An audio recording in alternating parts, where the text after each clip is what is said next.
السلام علیکم۔ جیسا کہ آپ سبھی کو معلوم ہے کہ نماز پڑھنا اسلام میں ایک بہت ہی ضروری رکن ہے۔ کلمے کے بعد سب سے ضروری جو چیز ہے وہ اسلام کے لیے نماز ہے، اور ہر نماز کے لیے ایک خاص وقت ہوتا ہے جس کو اس ٹائم پر پڑھا جاتا ہے۔ لیکن کچھ وقت ایسے بھی ہوتے ہیں جن کے اندر نماز پڑھنا مکروہ ہوتا ہے۔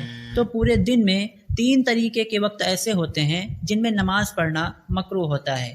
جن میں سے پہلا ٹائم ہے سورج طلوع ہونے کے وقت، سن رائز کے ٹائم پر، یعنی کہ جب سورج نکلتا ہے تو مکروہ وقت شروع ہو جاتا ہے، اور جنتری وغیرہ میں سورج نکلنے کا جو وقت لکھا ہوتا ہے اس کے بعد سے کم از کم 10 منٹ تک مکروہ وقت رہتا ہے۔ اور دوسرا ٹائم ہے دوپہر کو زوال کے وقت، یعنی کہ وہ ٹائم جب سورج کے نکلنے سے لے کر سورج کے ڈوبنے تک پورے دن کا جتنا بھی ٹائم ہوتا ہے اس کو 2 حصوں میں بانٹا جائے، پھر ان دونوں کے بیچ کے حصے کو نصف نہار کہتے ہیں، یعنی کہ آدھا دن کہتے ہیں۔ اس وقت سورج ہمارے ٹھیک سر کے اوپر ہوتا ہے۔ جب سورج اس کیفیت سے گزرتا ہے اور ڈھلنے لگتا ہے تو اس کو زوال کہتے ہیں، یعنی کہ جس وقت سورج ہمارے سر کے ٹھیک اوپر ہوتا ہے وہ وقت مکروہ کہلاتا ہے۔ لیکن چونکہ سورج کبھی ٹھہرتا نہیں ہے بلکہ وہ لگاتار چلتا رہتا ہے، اس لیے استوا کا یہ وقت بہت ہی تھوڑا سا ہوتا ہے، یعنی کہ 1 منٹ وغیرہ کا، جو کہ 1 منٹ سے بھی کم ہو سکتا ہے۔ لیکن احتیاط کے لیے جنتری وغیرہ میں جو زوال کا ٹائم لکھا ہوتا ہے ہم اس سے چند منٹ پہلے اور چند منٹ بعد تک کے ٹائم کو زوال کا ٹائم مانتے ہیں اور اس کو مکروہ وقت میں شمار کرتے ہیں۔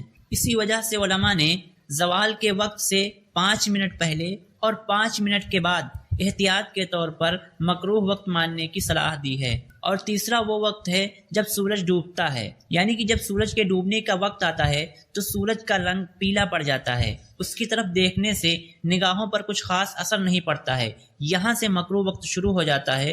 اور جنتری وغیرہ میں جو سورج غروب ہونے کا وقت لکھا ہوا ہوتا ہے اس سے تقریباً 15 منٹ پہلے یہ مکروہ وقت شروع ہو جاتا ہے، اور جب سورج ڈوب جاتا ہے تو یہ وقت ختم ہو جاتا ہے اور مغرب کا وقت شروع ہو جاتا ہے۔ ان 3 ٹائم میں کوئی بھی نماز پڑھنا جائز نہیں ہے۔ ہاں، لیکن اگر کسی نے عصر کی نماز نہیں پڑھی ہے تو اسی دن کی عصر کی نماز وہ اس ٹائم میں پڑھ سکتا ہے جب کہ سورج پیلا پڑ چکا ہو، یعنی کہ مکروہ وقت میں اسی دن کی عصر کی نماز پڑھی جا سکتی ہے، اور یہ نماز ادا ہی شمار ہوگی، قضا شمار نہیں ہوگی۔ اور عصر کی نماز کو اتنی زیادہ دیر کر کے پڑھنا کہ مکروہ وقت شروع ہو جائے گناہ ہے۔ ان تینوں ٹائم میں نماز جنازہ پڑھنا بھی جائز نہیں ہے، لیکن اگر کوئی جنازہ اسی وقت میں تیار ہو جائے تو اس کو پڑھ لینا جائز ہے، اس میں کوئی خرابی نہیں ہے بلکہ بہتر ہے۔ اسی طریقے سے ان 3 اوقات میں سجدہ تلاوت کرنا، یعنی کہ وہ سجدہ جب ہم قرآن پاک پڑھتے ہیں اور اس میں کوئی سجدہ آ جاتا ہے تو وہ سجدے بھی ان تینوں وقت میں نہیں کیے جائیں گے،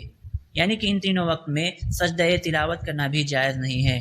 لیکن اگر کسی نے اسی ٹائم وہ آیت تلاوت کی ہو جس میں سجدہ ہو تو ایسی صورت میں وہ اس ٹائم پر سجدہ تلاوت کر سکتا ہے، البتہ بہتر یہ ہے کہ ان اوقات کے بعد ہی سجدہ تلاوت کرے۔